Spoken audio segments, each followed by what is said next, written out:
Selamat siang, Ibu Bapak, Saudara-saudari yang terkasih. Selamat berjumpa Pak Agus. Selamat untuk semua. Nah, saya diberi tema memang pro patria et ecclesia ya, atau ecclesia et patria. Jadi saya di sini jadi satu, tidak khusus gereja, tapi pro patria et ecclesia langsung jadi satu. Pertama, bahwa semangat heroik tampak jelas itu dalam hidup para pahlawan negara dan para martir gereja. Misalnya ada banyak pahlawan. Satu contoh saja pahlawan-pahlawannya itu misalnya Wage Rudolf Supratman yang menciptakan lagu Indonesia Raya. Itu orang umur 33 tahun wafat tahun 1939. Agustinus Hadi Sucipto, pilot pertama Indonesia, wafat umur 31 tahun. Yosafat atau Yosudarso yang kita kenal wafat umur 36 tahun 1962. Slamet Ignatius Riyadi, umur 24 tahun. Lalu ada Monsinyur Sudio Pranoto yang kita kenal, ya, itu adalah orang-orang Katolik yang pahlawan juga. Ignatius Kasimo, ya. Juga sebetulnya ada Pak Frans Seda, yang saya lihat ini ada, ya, gitu. Ada banyak sekali orang-orang Katolik yang menjadi para pahlawan yang sudah diakui, dideklarasikan. Ada banyak yang berjiwa pahlawan dan telah melakukan kepahlawanan, tetapi belum atau tidak diresmikan sebagai pahlawan. Nah, mereka rela dan bersukacita mengorbankan diri hingga mati. Maka disebut NKRI harga mati. Betul. Untuk mereka itu harga mati. Mati apa? Nyawa.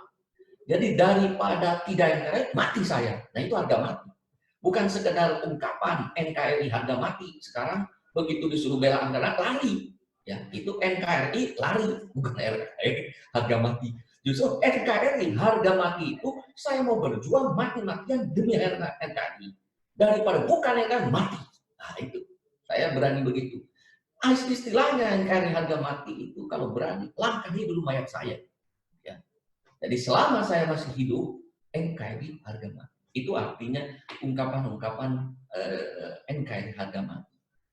Jadi mengorbankan diri, baik pahlawan maupun martir, ini dua sudut ini, ya. Jadi yang satu disebut pahlawan kenegaraan, kemartiran, tapi nilainya sama, yaitu mengorbankan diri dengan rela dan sukacita demi sesamanya, bangsanya, dan demi kemuliaan Tuhan.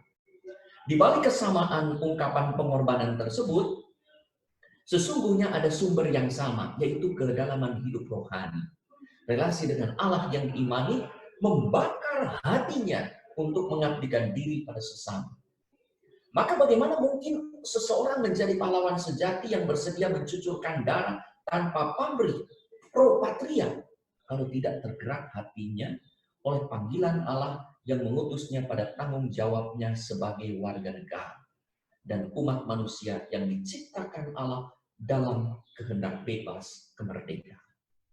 Maka bagaimana mungkin orang menjadi martir unggul yang rela mengorbankan nyawa dengan tulus pro eklesia kalau tidak terpanggil Allah yang mengutusnya untuk bersaksi yang baik, yang benar, yang kudus dalam hidup sehari-hari. Maka pro eklesia et patria itu adalah kesatuan. Ya, ungkapannya menjadi tema Zoom yang diadakan seksi kerasulan kitab suci dalam rangka 25 tahun Paroki Santa Monica BSD bukan dua hal yang berbeda dan harus dibedakan sebagai dikotomi, tetapi satu hal yang sama, karena warga gereja yang baik akan menjadi warga negara yang baik. Demikian sebaliknya seorang warga negara yang baik, yang sejati, akan menjadi warga gereja yang otentik. Jadi kalau salah satunya tidak otentik, yang lain tidak otentik. Yang salah satunya tidak sejati, yang lain jangan diharapkan sejati. Ya. Jadi ini Dua hal yang merupakan satu kesatuan, ibarat dua sisi dalam satu mata uang. Kesejatian ini baik dipikirkan dalam konteks iman kepada Allah dan perutusan kepada Allah. Maka otentisitas juga dilihat dalam konteks durasi. Seumur hidup konsisten dan konsekuen berjiwa heroik. Siap menjadi pahlawan dan rela menjadi martir. Itu seumur hidup. Ya. Konsistensi ini penting karena kita mengetahui juga ada orang yang dulunya hidup tanpa pro eklesia, mati-matian untuk gereja, tetapi kemudian malah hilang, bahkan kabur di gereja. Bahkan sayang lagi, menjelek-jelekan gereja yang dulu membaptisnya, di mana ia dibaptis, dan atau yang pada waktu lampau termasuk orang yang pro patria, berdarah-darah untuk negara dan untuk bangsa, sampai di penjara, dianiaya penguasa waktu zaman itu. Tetapi kini ternyata saya, mohon maaf, terlibat penyalahgunaan wewenang, tugas, tanggung jawab dengan berbagai dakwaan, baik yang terbukti atau yang tersembunyi.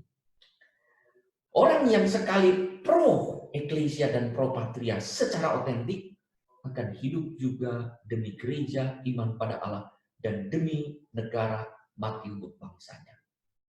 Kalau orang pura-pura mencari muka, bersikap oportunis, seolah-olah hidupnya pro eklesia dan pro patria, saat keinginannya tercapai, ia tak akan hidup lagi demi gereja dan demi negara.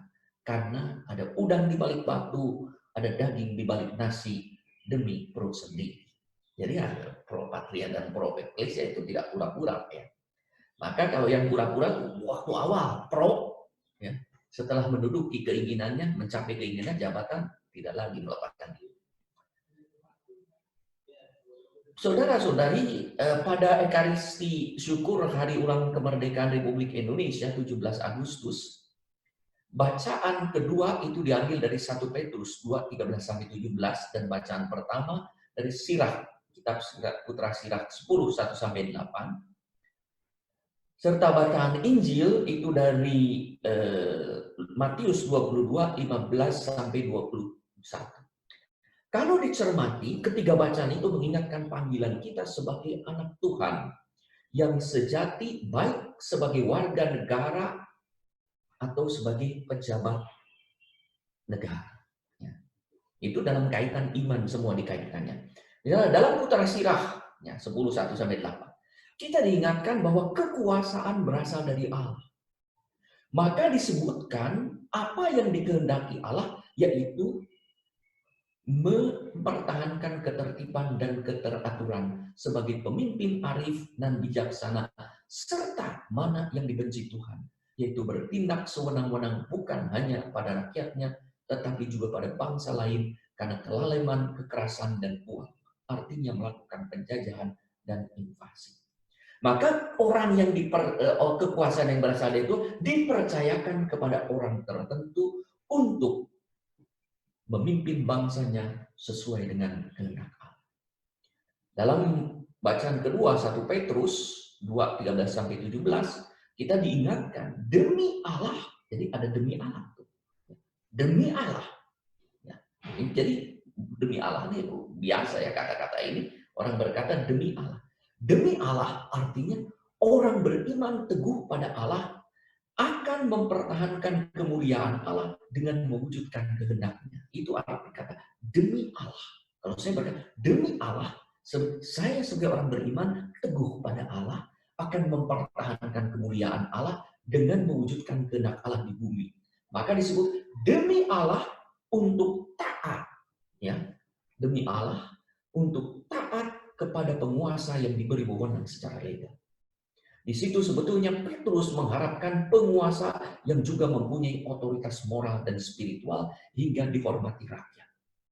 Jangankan pada mereka yang diberi kuasa legal, Petrus menasihati kita agar, saya kutip, ya, hormatilah semua orang, kasihilah saudara-saudaramu, takutlah akan Allah, hormati raja. Sebelum menghormati raja, Petrus mengingatkan hal yang jauh lebih penting, takut akan Allah. Kalau raja itu mempunyai otoritas legal, moral, dan spiritual, hidup sebagai orang merdeka hingga bisa membuat orang lain juga merdeka karena menghormati semua orang dan mengasihi sesama, yaitu karena takut akan Allah, maka merasa masakan kita sebagai rakyatnya tak menghormati dan tak mentaati. Maka kalau raja, kalau pemimpin, kalau pemerintah tidak baik, ya masa kita tidak menghormati, masa kita tidak taat. Ya. Dalam Injil kita memahami adanya sikap oportunis dari tokoh dan pejabat, yaitu orang Farisi dan Herodian. Sikap oportunis mau untung sendiri dan mencari muka menjadi ganjalan untuk menempatkan diri secara proporsional. Bagi seorang oportunis, maka penyakit virus yang berbahaya untuk pro eklesia dan pro patria itu oportunisme. Bagi seorang oportunis yang penting bukanlah kebenaran, melainkan ketenaran dan kebesaran diri sendiri. Sikap ini memungkinkan orang untuk tidak mau tahu atau pura-pura tidak tahu mana yang baik dan benar. Kenyataan bisa dibolak-balik untuk menjatuhkan orang lain. Orang semacam ini bermuka dua, tidak tulus dalam berkata dan bertindak. Sikap semacam ini dijumpai oleh Yesus dalam diri orang Farisi dan orang Herodian yang mau menjebak dan menyebutkan Yesus. Kita tahu orang Farisi biasanya tak rukun dengan orang Herodian karena perbedaan keyakinan. Misalnya, orang Farisi menentang penjajah Roma, tetapi orang Herodian itu mendukung dinasti Herodes, berarti mendukung penjajah Roma itu. Nah, maka dua kelompok yang sering tampil bagi kucing dan anjing tiba-tiba rukun karena mau menjatuhkan Yesus dengan mengajukan pertanyaan dilematis. Mereka sendiri tidak merdeka. Mereka mau menjatuhkan karena mereka terjajah oleh nafsu dan naluri kekuasaannya sendiri. Hingga mau menjebak orang lain, yaitu berbuat jahat atau menjajah. Apakah diperbolehkan membayar pajak kepada kaisar atau tidak? Haruskah kami membayar atau tidak? Pertanyaan sama. Apakah kita harus mentaati wali kota, bupati, presiden, gubernur, atau uskup, pastor? Nah, itu pertanyaan. Pertanyaan siapa? Orang oportunis. Kalau bagi orang yang tidak oportunis, itu bukan pertanyaan. Karena dua hal menjadi satu. Haruslah kami membayar. Mereka memuji Yesus sebagai orang yang tidak mencari muka. Nah, orang yang sejati mereka bermuka dua, mencari muka. Karena tidak punya muka, cari muka. Nah, itu orang yang tidak punya muka itu yang cari muka itu. Ya, cari identitas, mencari. Nah, jebakan ini tampaknya mujarab. Yesus tidak akan lolos tanpa kecaman dan hukuman. Kalau ia menjawab boleh membayar pajak kepada kaisar, berarti ia dituduh melawan Allah yang adalah satu-satunya raja. Kalau menjawab tidak boleh, Yesus akan diadukan kepada Herodes karena dianggap sebagai provokator untuk melawan pemerintah. Maka kalau diikuti persidangan Yesus di hadapan Pilatus dan imam besar, itu berubah-ubah. Ya, itunya apa ya? Yang orang oportunis yang mencari-cari. Akhirnya pokoknya salibkan dia. Nah, itu orang oportunis. So, pokoknya udah lagi nggak logis. Pokoknya salibkan dia, kami tidak menginginkan dia, kami menginginkan Barnabas, penjahat, bayangkan. Ya, orang oportunis susah begitu. Ya, orang yang mau bawa berkat itu dihilangkan, orang yang membawa kutuk, mencuri, memeras, menjahati, mengancam, malah diterima. Orang Farisi bertanya soal pajak. Sebetulnya bukan karena mencintai hukum Allah dan mau membela Allah, tetapi mereka mau menyembunyikan kejahatan mereka dan berusaha menjahati Yesus. Orang Herodian bertanya soal pajak bukan karena mau menegakkan hukum Roma, tapi mau menjilat penguasa dan mau mempertahankan status mereka sebagai orang-orang yang terhormat. Yesus membeberkan kemunafikan yang mereka yang sering mengambil hak Allah dengan mengabaikan hak orang kecil dan menindas rakyat biasa. Yesus justru menegur orang Farisi yang tahu tradisi hukum Musa, yang mengatakan bahwa segala sesuatu milik Allah.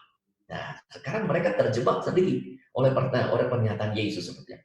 Sebetulnya Yesus mau mengingatkan, dalam kitab Ulangan 10 ayat 14, orang Farisi itu tahu betul, ingat betul, hafal betul, ditulis begini, sesungguhnya Tuhan Allahmu adalah yang empunya langit, bahkan langit yang mengatasi segala langit, dan bumi dengan segala isi.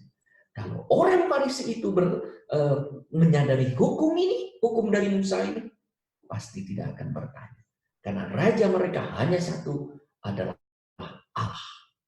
Ya. Dengan begitu Yesus menantang. Pertanyaan Yesus harusnya begini. Jadi menurut engkau siapakah Allahmu?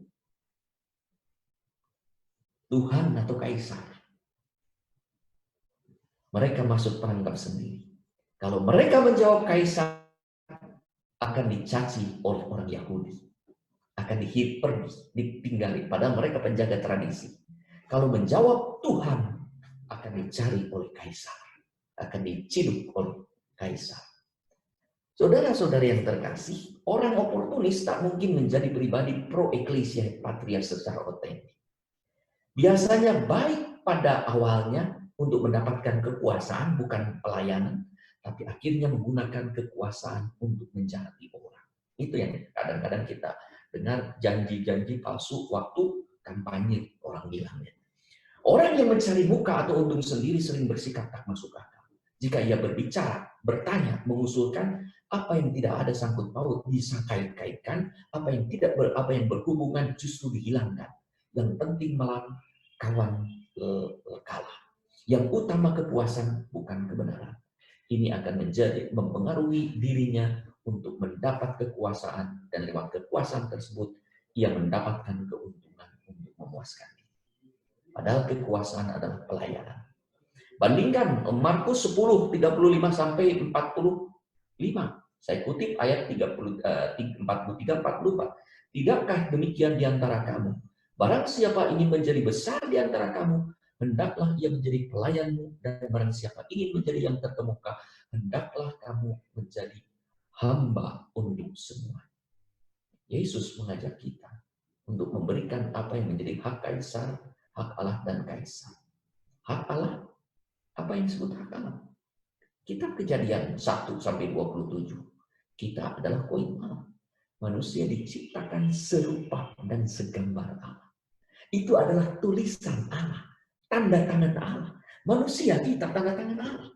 Maka Yesus berikan hidupmu ini, dirimu kepada Allah. Hak Allah adalah hidupmu. Maka hak Allah adalah layak mendapat persembahan harum dari hidupmu. Bacaan kedua hari ini bagus, mempersembahkan tubuhmu sebagai persembahan yang hidup. Luar biasa itu dari bacaan kedua hari ini. Tapi hari ini bukan acara khotbah, jadi saya sudah khotbah. Ini saya sedang ada di Ciamis, baru ke Ciamis, baru saja selesai misa. Kita diajak memelihara hidup dengan layak sebagai persembahan pantas. Yesus berbicara bukan sekedar soal memberi, itu katanya, kata yang betul, membayar kembali, ya, yang bayar, memberi kembali. Kita berhutang hidup pada Allah, maka Allah berhak mendapatkan hidup kita kembali. Apa yang kita miliki berasal dari Allah, makin sejahtera hidup kita secara rohani dan secara jasmani, makin kita berhutang pada Allah. Maka harusnya kita makin berbakti pada Allah, bukan sebaliknya, makin sejahtera, makin meninggalkan Allah. Maka di situ kita mengembalikan hak Allah dengan cara apa? Berbuat kasih.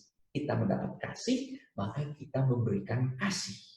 Disitulah kewajiban spiritual kepada Allah kita wujudkan dalam kewajiban sosial kepada sesama. Mari kita persembahkan hidup kita kepada Allah dan sesama berdasarkan porsinya, dengan tulus tanpa mencari muka, lurus tanpa akal bulus, dan kudus tanpa bermuka dua. Disitulah orang akan hidup untuk kemuliaan Allah, keselamatan sesama, sehingga dirinya mengalami sukacita. Itulah pro patria Ecclesia et Patria. Saya diminta beberapa waktu lalu oleh Sanata Dharma untuk menulis tentang Bapak Kardinal. Saya menulis ada beberapa halaman, 10 halaman dulu. Nah, ada bagian tulisan seperti ini. Ada bagian saya ambil sedikit. Nah, di sana saya berkata begini, sebagai orang Katolik, kita sangat bangga pada gembala panutan gereja yang sekaligus tokoh nasional, Monsignor Albertus Sugio Pranoto SG, yang terkenal dengan pernyataannya 100% Katolik, 100% Indonesia. Ungkapan tersebut diulang-ulang dan dijadikan referensi bagaimana orang Katolik harus berbakti kepada bangsa dan negara, karena orang Katolik adalah bagian dari negara Indonesia. Itulah juga ajakan yang memberi semangat kepada orang Katolik, umat Katolik, untuk terlibat dalam politik. Beralih menjadi pejabat publik dan pejabat negara yang baik. Dari Pak Agus ini, kita bersyukur dapat Pak Agus. Sebagai ungkapan iman. Jadi baktinya sebagai ungkapan iman kepada Allah dan kesetiaan kepada gereja Katolik. Jadi bukan sebaliknya. Makin sukses di politik menjadi makin meninggalkan gereja Katolik. Jadi sepertinya jadi jangan sampai seperti itu. Maka kalau ada disayangkan. Ya. Kalau tidak ada, syukur kepada Allah. Kalau ada, bagaimana? Bertobatlah, kerajaan Allah sudah dekat. Begitu saja ya, tidak usah ada banyak nasihat. Nah, ungkapan-ungkapan itu ya, jadi kesetiaan. Maka kiranya saya merefleksikan tidak berlebihan kalau kita mengatakan dengan hormat Bapak Kardinal Ignatius Suharyo adalah Sugio Pranoto saat ini.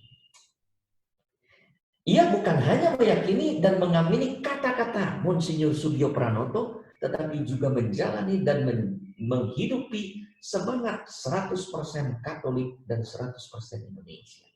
Zamannya berubah, bukan zaman perjuangan lagi yang harus mengangkat senjata, tetapi zaman dengan harus mengangkat senjata moral dan spiritual. Komitmen ini kalau kita lihat menjadi hidup Kardinal Suharyo sendiri dengan upaya membumikan Pancasila di Indonesia, sehingga bukan hanya sebagai dasar negara, tetapi sungguh menjadi pedoman utama yang menyatukan dan memajukan bangsa Indonesia. Tak jarang Bapak Kardinal Suharyo mengajak kita, salam Pancasila, aku Indonesia, aku Pancasila, aku Indonesia, aku Bhinneka. Saudara-saudara dari Keuskupan Agung Jakarta, lihat Ardas KAJ 2015-2020, apa itu? Gereja Keuskupan Agung Jakarta sebagai persekutuan dan gereja umat Allah bercita-cita menjadi pembawa sukacita Injil dalam mewujudkan kerajaan Allah yang marahi dengan mengamalkan Pancasila demi keselamatan manusia dan keutuhan ciptaan.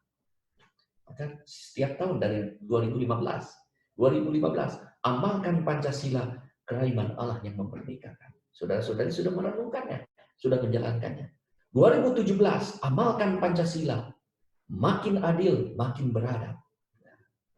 Yang ketiga, amalkan Pancasila, kita Bhinneka, kita Indonesia. Yang 2019, amalkan Pancasila, kita berhikmat, bangsa bermartabat. Yang kedua, 2020 tahun ini, amalkan Pancasila, kita adil, bangsa sejahtera. Maka jelas ya, titik fokusnya, amalkan Pancasila. Jadi itu jelas, itu menjadi kebijakan formal, pastoral, ya gereja Keuskupan Agung Jakarta yang seringkali menjadi referensi bagi gereja-gereja di Indonesia dan pemerintah, rakyat dan bangsa Indonesia itu selalu menyoroti Keuskupan Agung Jakarta yang sebagai modelnya gereja metropolitan, gereja di ibu kota. Jadi amalkan Pak, itulah salah satu keprihatinan Kardinal Ignatius Suharyo. Amalkan Pancasila. Karena akar fundamental dari berbagai kejadian yang memprihatinkan di Indonesia ini adalah karena belum semua pihak dan golongan mengamalkan Pancasila. Maka beliau mengajak kita mulai dari gereja sendiri. dari umat sendiri, dari diri kita sendiri, mari mengamalkan Pancasila. 5 sila Pancasila. Ya. Jangan ada anekdot nih, anak upacara. Ya. Maaf ya, ini bukannya kebetulan dalam saya baca namanya Ucok gitu ya. Jadi ini karena saya baca ya, ada yang menamakan lainnya, saya bacanya di situ. Ada Ucok, baca itu. Upacara bendera. Nanti baca 17 Pancasila kamu membaca. Tapi harus hafal. Dia hafalkan di rumah. 1, ketuhanan yang Maha Esa. 2, kemanusiaan. 3, persatuan. 4, kerakyatannya. Lalu 5, dia berhenti. Lalu dia 5, dia berhenti. Lupa. Yang lain menjawab 5, lupa. Jadi jangan sampai upacara ini sila-sila ini menjadi hafalan tidak menganyak. Ya. Jadi orang juga mengucapkan lupa, anak-anak menjawab 5, lupa. Lalu diulang lagi, dia disuruh hafalkan lagi, bulan depan dia suruh baca lagi. Dia bilang hafal, kata gurunya, hafal, coba dulu di depan gurunya, 5 sila itu hafal. Yang kelima, hafal, keadilan sosial, hafal luar biasa. Nah setelah itu siap upacara. Dia 1 beres, 2 beres, 3 persatuan, 4 kerakyatan, 5 dia berhenti lagi. Lupa lagi dia. Dibisiki sama gurunya, tidak berubah. 5 tidak berubah. Orang bilang 5 tidak berubah. Nah, ya, jadi orang ya kadang-kadang ya sila-sila ini bagus sekali. Ya. Makanya kita bangga dan luar biasa. Nilai-nilai Kristiani. Kalau kita lihat, ada di situ. Itu nilai-nilai kemanusiaan. Nilai-nilai Katolik itu nilai-nilai universal. Ya. Dan kita betapa bangga para bapak bangsa kita bisa sampai merumuskan 5 sila itu.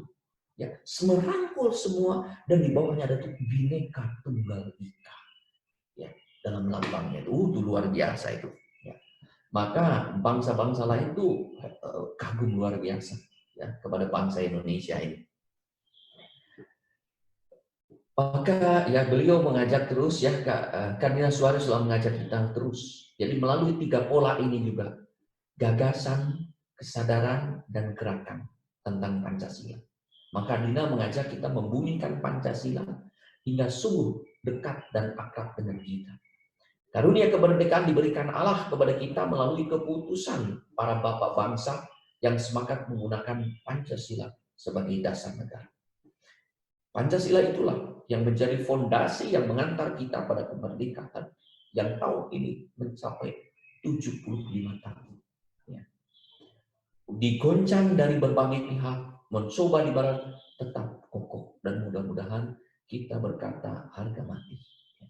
Kalau fondasi yang kokoh ini sungguh dijunjung tinggi oleh setiap elemen bangsa yang bermacam-macam, bangsa Indonesia yang memiliki kekayaan alam dan budaya, serta keragaman etnis dan golongan akan menjadi bangsa yang besar di muka bumi.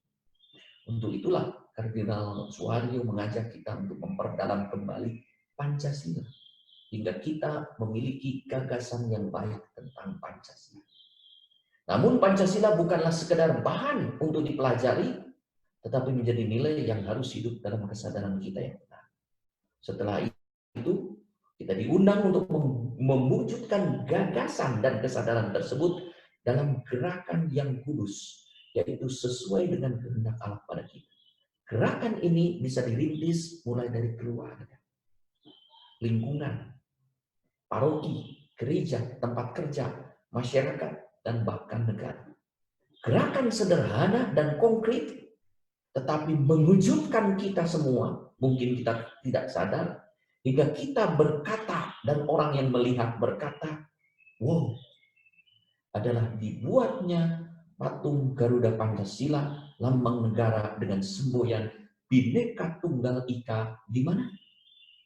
Di samping Gereja Katedral Keuskupan Agung Jakarta. Itulah tanda signifikan bahwa tiada dikotomi antara pro ecclesia et patria. jadilah seorang Katolik sejati, maka kita akan menjadi seorang negarawan atau warga negara sejati. Sekian, terima kasih, Tuhan memberkati.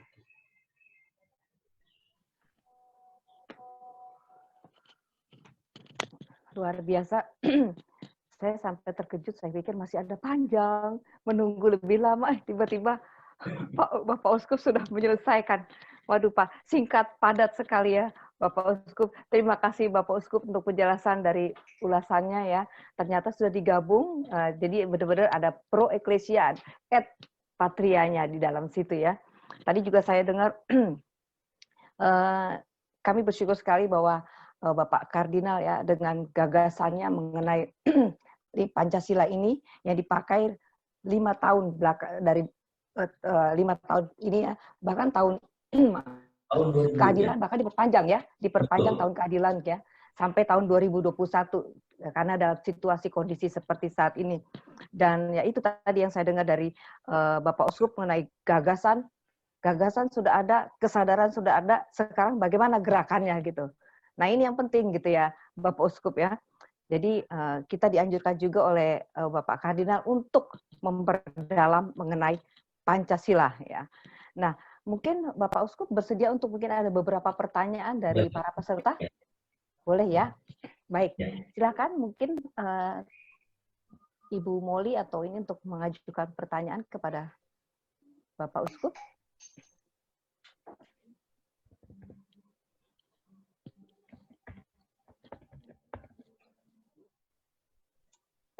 Oke, selamat siang Pak Uskup.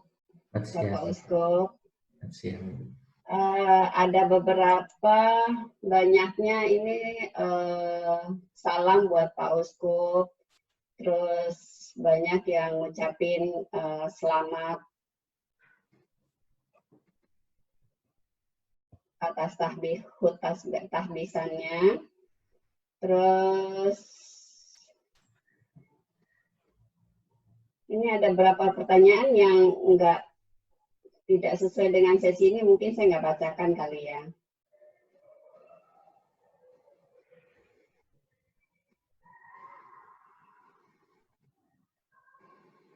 Dari Pak Harijono, seperti yang saya katakan tadi, saat ini kebijakan politik Indonesia hampir semuanya adalah kebijakan populis. Berarti kita adalah pemerintahan Farisi dong.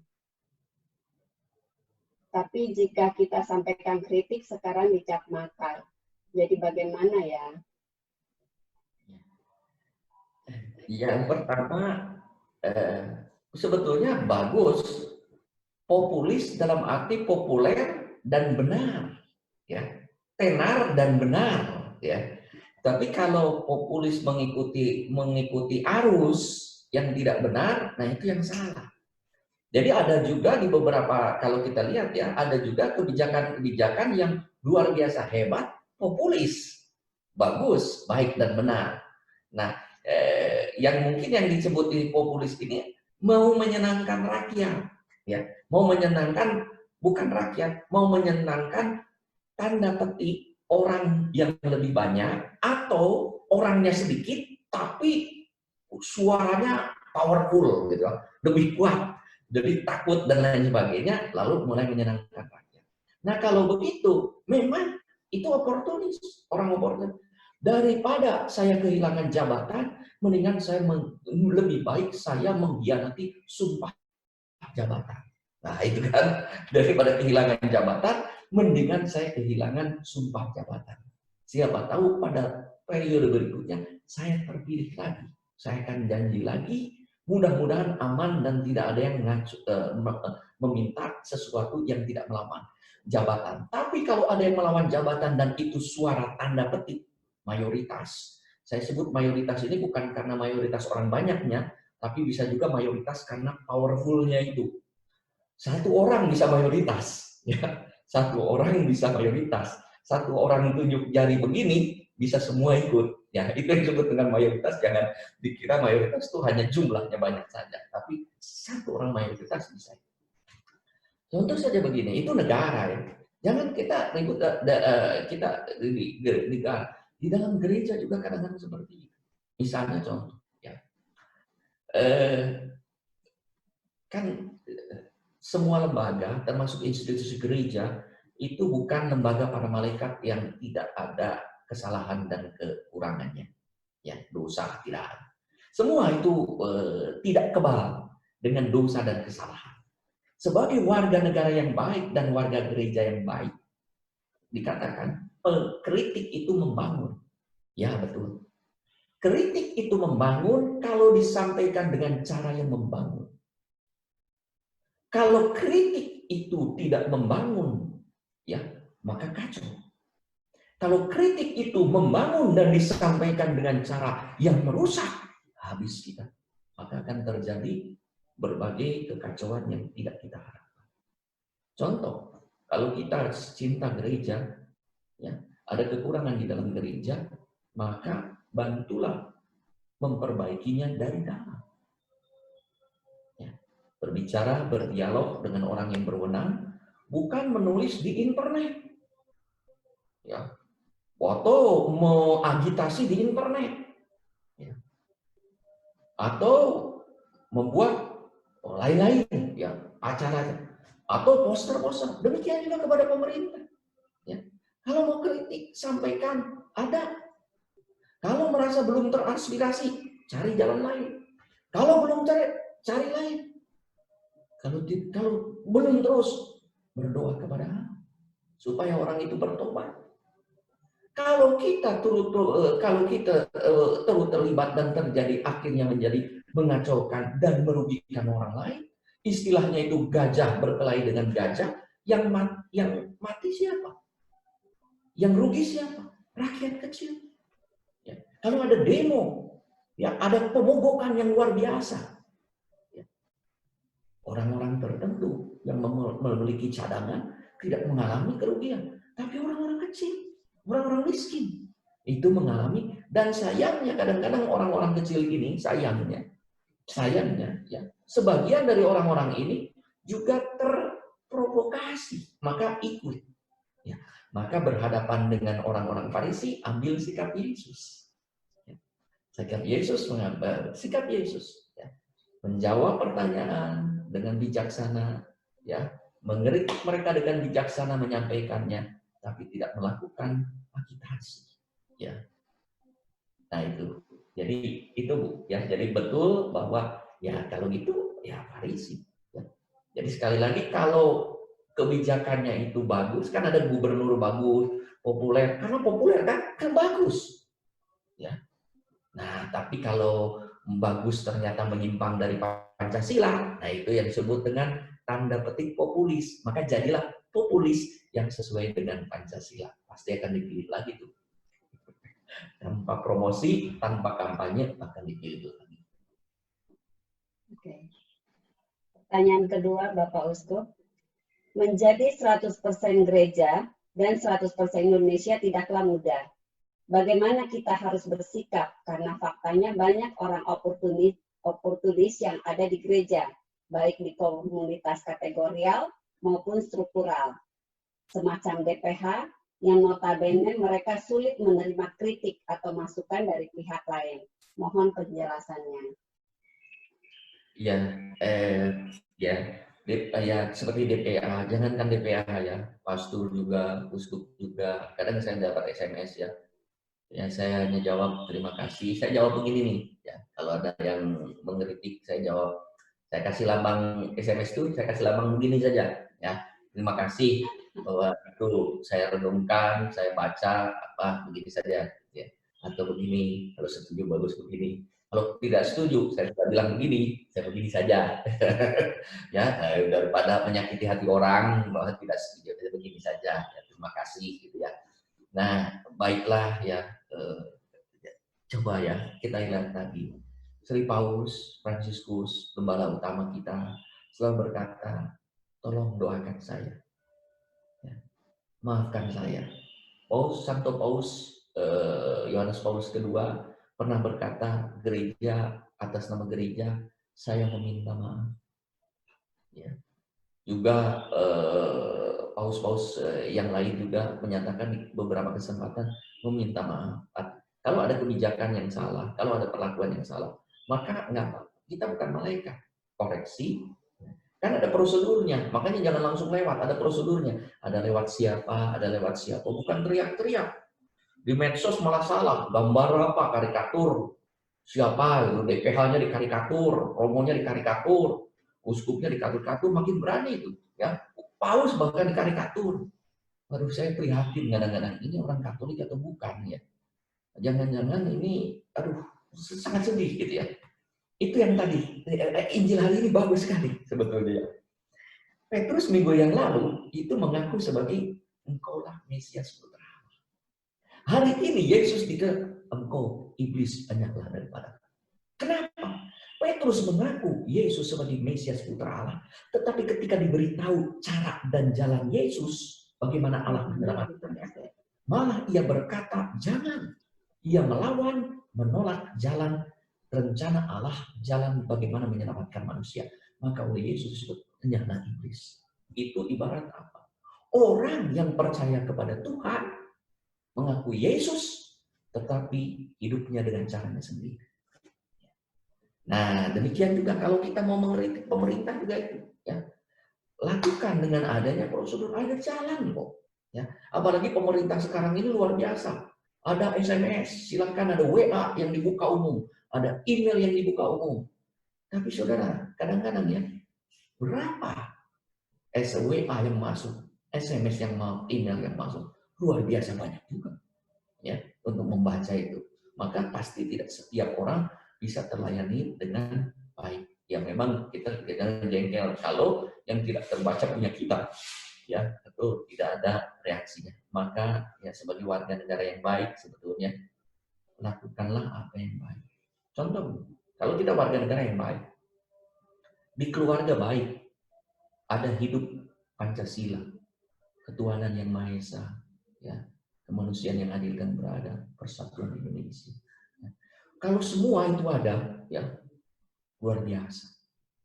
Keluarga baik, tetangga baik, masyarakat baik, desa baik, kecamatan baik, kota baik, provinsi baik, negara juga akan baik. Akarnya dari mana? Keluarga. Beberapa hari yang akan datang saya berbicara di Couple for Christ, berbicara tentang soal ini juga. Dari keluarga ke negara ke masyarakat, jadi negara ke dunia yang menyebabkan aman. Tadinya saya juga mau menulis ini, kalau tidak ada acara di sana, saya akan menulis pro familia itu sebagai akar dari pro ecclesia et patria. Tapi saya tidak bahas di sini, saya bahas di sana pro familia. Ya. Nah itu gambarannya. Maka sebagai warga negara kita lakukan di keluarga. Maka kalau dipilih jadi bendahara RT, terima. Ya. Kalau jadi ketua RT, terima. Saya pernah mengumpulkan di Keuskupan Bandung ketua-ketua RT dan RW yang Katolik, sekretaris juga, semua. Dan apa yang harus dibawa? Kita harus berani mempunyai suara hati. Saya pernah memberi contoh di tempat lain, itu contoh tentang clerk, itu bukan hanya juru tulis, ya, di pengadilan negeri, di pengadilan Amerika, itu bernama Kim Davis, ya. Dia berkata, ketika pengadilan memutuskan bahwa perkawinan sejenis sah, maka Kim Davis itu pejabat resmi negara yang harus melegalisir hukum keputusan ini supaya menjadi efektif. Ia berkata no. Dia bilang ini melawan suara hati dan iman saya. Dia bilang, tapi kamu pejabat negara, kamu akan kehilangan jabatan. Lebih baik saya kehilangan jabatan daripada saya mengkhianati iman saya pada Allah, ajaran gereja yang membesarkan saya. Dia bilang, bukan kamu hanya kehilangan jabatan, kamu akan menghasut penjara karena mengkhianati jabatan. Masuk dia ke penjara. Seminggu kemudian, mantan gubernur dari wilayah itu, Kentucky, ya, lalu ia berkata, keluarkan Kim Davis, ganti saya. Saya akan masuk menggantikan Kim Davis karena ia seorang pejabat negara yang berbicara sesuai dengan hati nurani dan keyakinannya. Jangan ganggu hati nurani dan keyakinan. Siapa yang berani memenjarakan mantan gubernur? Akhirnya ia bebas. November 2015. Saya lupa ya, 2017. 2017 ya. 2015. Paus Fransiskus datang ke Amerika, lalu ia berkata, saya ingin bertemu dengan Kim Davis. Kim Davis datang, diundang untuk bertemu dengan Paus Fransiskus, dan Paus Fransiskus berkata, saya bangga akan perjuangan kesaksian iman, teruskan. Lalu Kim Davis berkata, ibu saya yang mengajari saya dari kecil, iman, Katolik, dan hati nurani. Lalu Paus Fransiskus berkata, tolong sampaikan pada ibu, ibunya masih hidup. Satu rosario untuk ibumu, satu rosario untuk engkau. Nah ini contoh ya. Sekarang pertanyaan sebagai orang Katolik, antara jabatan dengan iman, mau mana yang lebih diutamakan? Ya. Dan itulah mungkin pertanyaan tadi ya, Bang Faris. Ya. Jadi kalau kita mau mengkritik orang, jangan tinggalkan ajaran-ajaran iman kita yang luar biasa tentang belas kasih, tentang keadilan, ya, tentang kebenaran, ya, tentang kesempatan bertobat. Ya. Ada cara. Maka ada kalau kamu bersalah, ya ada yang bersalah, dua mata. Kalau tidak, ajak teman lain. Kalau tidak, bawa orang lain. Ada. Bukannya mengumumkan berteriak-teriak di suatu media, ya. Nah itu yang saya tidak sepaham dengan cara seperti itu. Apalagi WA, tulisan, email, publikasinya, waduh, mencaci maki. Aduh, saya juga kadang-kadang geleng kepala itu. Ada yang mencaci pastor, ada yang mencaci uskup, bahkan ada yang mencaci paus. Aduh, saya geleng-geleng ini tuh mengaku orang Katolik. Itu persis ya, aduh, mungkin Yesus nyalain di situ ya. Nah itu mohon maaf ya, ini banyak ya tidak gitu. Saya hanya mengenai contoh ada ya, ada. Nah itu yang memprihatinkan. Kita lanjut ya Bapak Uskup. Ya, pro eklesia bisa terjadi jika pribadi tersebut sungguh mengimani gereja sebagai satu-satunya bahtera keselamatan, bukan dengan paham bahwa di luar gereja ada keselamatan. Mengapa?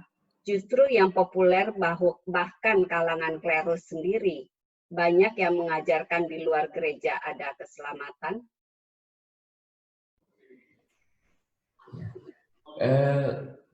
Betul, jadi begini, pertama, jadi kalau kita lihat konteksnya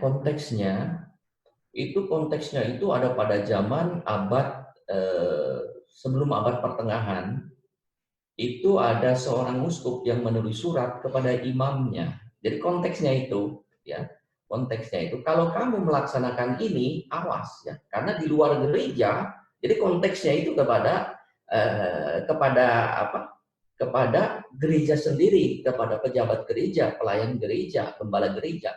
Kalau kamu melakukan terus dan tidak menuruti uskupmu, kamu akan berada di luar gereja. Dan di luar gereja tidak ada keselamatan. Itu pahamnya pertama. Ya. Kemudian berkembang ke abad pertengahan dan ke abad modern. Lalu di dalam Konsili Vatikan kedua, maka yang kita ikuti itu adalah Konsili Vatikan kedua. Pertama-tama adalah gereja itu adalah jalan keselamatan, ya, jalan keselamatan yang ditawarkan Allah kepada manusia. Itu pertama. Di dalam keyakinan yang yakin juga diakui adanya keselamatan. Ya. Dalam Kristen mereka mengakui Yesus yang sama. Dalam agama Islam mereka mengakui Bapa Abraham yang sama. Dalam agama Buddha dan dalam agama lain ada kerinduan untuk menyembah Allah yang sama. Bahkan dikatakan di sana dalam seorang ateis sebetulnya ada kerinduan untuk mencari Allah yang sama, tetapi tidak ada akses untuk tanda petik mempertobatkan, mengajari, meyakinkan orang itu sehingga orang itu meyakini Tuhan Allah. Ya. Jadi ini bukan karena Pak Pastor menyimpang dari ini, ajaran Konsili Vatikan kedua. Dulu sangat jelas ya, extra ecclesiam nulla salus. Ya. Nah, maka dalam Konsili Vatikan kedua itu ditekankan gereja adalah sarana keselamatan yang utama, ya, yang utama, maka yang kita yakini, ya. Tapi gereja menghargai bahwa di sana pun ada keselamatan, yaitu disebutkan ya, gitu. Nah itu, jadi maka paham ini yang harus diyakini juga. Pertama kita itu harus mungkin tanyakan juga kalau berbicara itu latar belakang konteks itu pertama muncul kapan, berkembang bagaimana, kemudian akhirnya sekarang bagaimana. Maka sekarang kenapa istilah itu tidak ditekankan kuat-kuat atau terus-menerus? Karena apa? Bisa salah paham. Ya, kalau orang tidak memahami konteksnya. Ya. Maka ketika saya membaca itu juga, oh ini orang ini ya. Jadi itu urusan internal sebenarnya surat menyurat extra ecclesiam nulla salus, yaitu ada pada zaman Agustinus abad keempat, ya ketiga keempat itu. Pada zaman itu internal, ya antara uskup dengan imamnya, ya. Maka kan kalau di sini juga sama, ada imamnya yang memberontak itu kan ya, disuspensi atau di apa ya sama juga. Awas kamu, ya extra ecclesiam, lalu orang diambil apa? Itunya yang potongnya itu diambil terus. Ya. Nah inilah jangan sampai kita ini menjadi orang Farisi juga yang hanya mengambil sepotong-sepotong, mana yang berguna kita ambil, ketika tidak berguna kita bilang ampunilah setiap musuh-musuhmu, atau ketika berguna atau kita melaksanakan kasihlah seorang akan yang lain. Lalu ketika tidak kita bilang extra ecclesiam nulla salus gitu ya. Di orang Katolik kita berteriak extra ecclesiam nulla salus. Ketika dialog enggak, Yesus bilang kasihlah setiap orang gitu ya. Karena salib gitu ya. Nah itu jangan sampai begitu. Ya, sebenarnya konteks ajaran Yesus tidak pernah berubah. Sama. Ya intinya itu. Yesus tidak pernah mengajarkan extra ecclesiam nulla salus. Ya. Jadi ajaran-ajaran gembala juga sama, lihat konteksnya. Maka kalau ada yang berbeda dikoreksi oleh Roma. Maka kekuasaan itu terdiri ada pada Paus dan kita harus taat. Dan kita bersyukur ya gereja Katolik itu kenapa satu, Katolik ini yang Roma itu satu, ya karena pemimpinnya satu. Ya, ketika sudah ada mulai banyak pendapat di antara para uskup, Paus berkata, iya sudah, iya semua. Ya, tidak boleh, ya yang lain. Walau Paus berkata, ya kami tidak bisa, ya tidak bisa, ya. Nah itu mungkin sikap ini, ya, dan kita harus bangga kalau orang lain bahagia.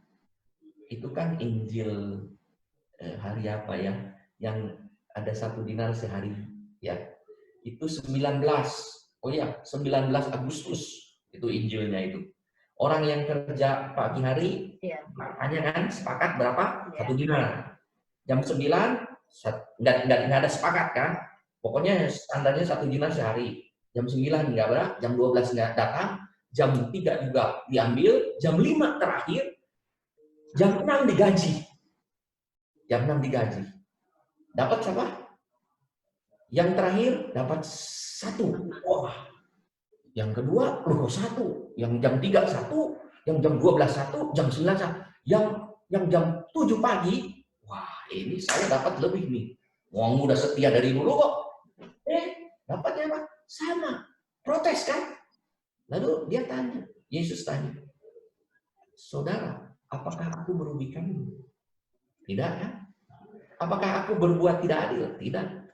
Bukankah aku berhak murah hati terhadap apa yang aku miliki? Luar biasa. Coba lihat lagi penjahat di sebelah Yesus, ya. kiri kanan kan di saat salib. Yang satu berkata, mencaci maki, yang lain berkata, saudara, kita malah mewartakan, kita ini dihukum pantas, orang ini tidak pantas dihukum. Tahu? Dia bilangnya. Lalu dia berkata, Yesus, ingat aku ya, kalau engkau nanti di Firdaus.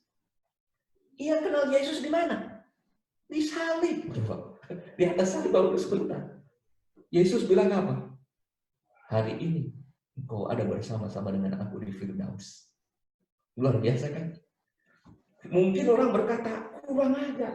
Saya setia dari dulu jadi mengikuti Yesus. Itu yang tidak dibodoh masuk surga. Itu ibarat apa? Orang di antara orang Katolik. Saya dari kecil dibaptis, aktif di gereja. Ini orang yang baru 2 tahun lalu dibaptis, sudah jadi wakil DPH. Protes kita kan.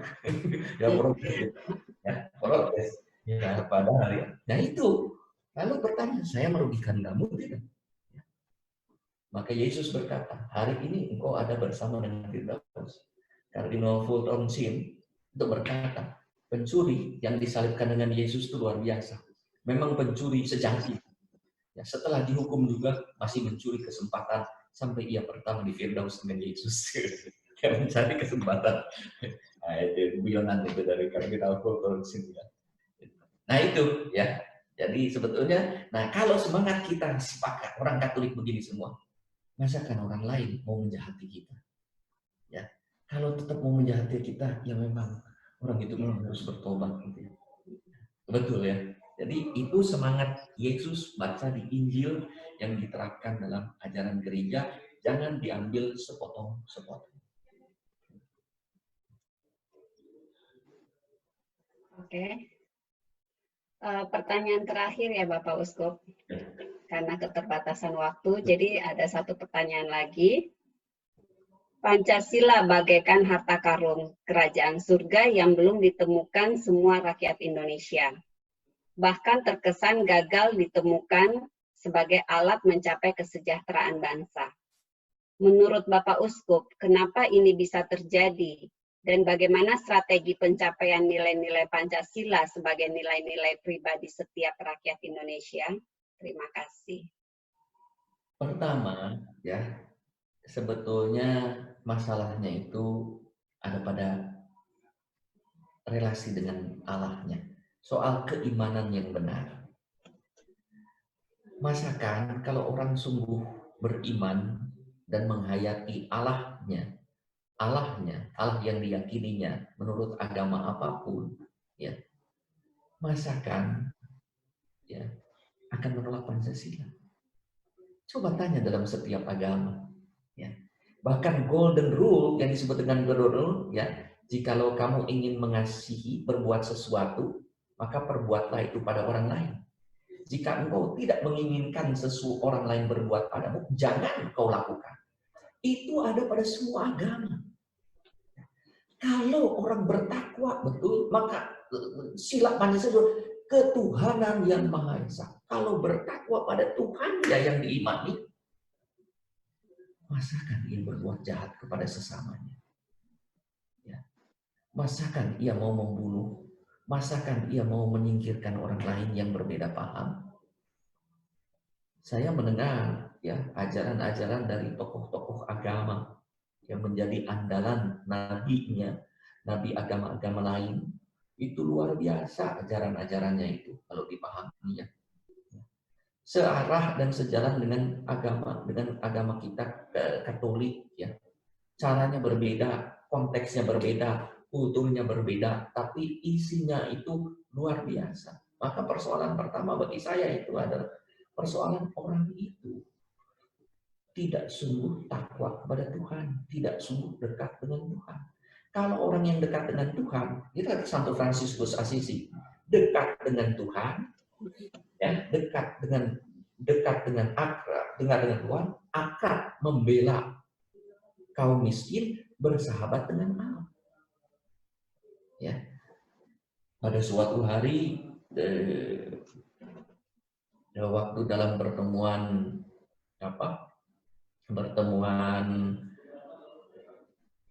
konferensi wali gereja Indonesia tahun lalu di Bandung, kita mengundang pembicara dalam hari studi para uskup. Di antaranya adalah Profesor Kiai Haji Nasaruddin ya, yang dari kepala dari Masjid Istiqlal, ya. Wah, beliau men-sharingkan pengalaman keimanannya, ya, ada pengalaman keimanan dan pengalaman hidupnya. Bagaimana ia berbakti kepada Tuhan yang diyakininya, sampai ia pun bagi dia menghormati ajaran-ajaran agama lain. Maka banyak memberikan tulisan-tulisan yang tulisan-tulisannya luar biasa sebetulnya, ya, sangat Islami tapi bernilai Kristiani. Ya. Artinya apa? Bukan dia menganggap tentang Kristen, tidak. Ketika membaca, oh ini sih nilai-nilai Kristiani. Ya, jadi menurut saya sih itu ya. Jadi persoalan pertama tuh orang harus berdoa kepada Allah. Jangankan itu ya, ada juga radikalisme itu di antara kita. Ya. Dan yang sangat sayang kan, kalau ada di antara kita. Nah, maka untuk menemukan harta yang berharga tersebut, ya, kita harus memperbaiki keimanan kita. Ya. Nah, itu jadi harta, maka ajarilah anak-anak itu dengan sebaik-baiknya. Maka itu yang saya ambil contoh, yang saya mengagumkan ketika saya mendengar tadi Profesor Kiai Haji Nasaruddin Umar. Luar biasa itu contoh. Oh, Kiai Haji Abdurrahman Wahid, gitu ya. Gus Dur, ada banyak lah tokoh-tokoh yang bisa kita deretkan, orang-orang yang luar biasa. Jadi makin beragama, menekuni agamanya, makin Pancasila, gitu ya. Maka untuk menemukan harta terpendam itu yang saya bilang itu, maka itu pro familia tadinya, ya. Maka pernah waktu dalam acara itu juga diundang dan orang dari satu kelompok agama dari Islam, dari satu kelompok itu tentang radikalisme. Dia mengatakan akarnya itu di keluarga. Ya. Kalau keluarga baik, jadi pertama bukan di sekolah, bukan di asrama, tapi di keluarga itu yang sekarang dipelajari itu ya, dicermati, diteliti, ternyata akar yang paling berbahaya itu di keluarga. Maka kejadian di Surabaya itu apa? Satu keluarga kan, yang luar biasa. Dan itu yang luar biasa dari pihak kitanya. Ketika dikatakan kok keluarga korban yang ibunya, anaknya, dan suaminya meninggal, saya memaafkan. Ya. Paus Yohanes Paulus II ditembak oleh ahli arka, ya. Lalu dia langsung begitu siuman, saya memaafkan. Ali Aska bertobat menjadi orang baik karena apa? Mendapat belas kasih dari Paus, sentuhan pengalaman, sehingga ia merasa dalam keimanannya kepada Tuhan, dia merasa Tuhan seharusnya saya dihukum juga, tapi kok tidak mendapat hukuman tanda petik yang mungkin orang kecam tuduh kepada dia. Nah, jadi baik mencari mutiara yang berharga, pertama-tama carilah mutiara itu dalam hati. Dalam soal relasi dengan Tuhan, kemudian kembangkan dalam famili, lalu orang tanpa tahu Pancasila pun, dia kaget, loh kok saya mengamalkan Pancasila? Ya. Jadi itu ya. Jadi mudah-mudahan bangsa negara Pancasila ini meneguhkan kita, hidup kita, dan hidup kita sungguh mewartakan Pancasila. Dan disitulah memang menjadi harta yang terpendam. Mari harta itu kita gali dan kita cari. Akan bahagia karena sekali kita memperjuangkan Pancasila hidup seperti Pancasila, berarti kita seorang warga gereja yang baik, seorang beriman baik, kita akan mengalami sukacita.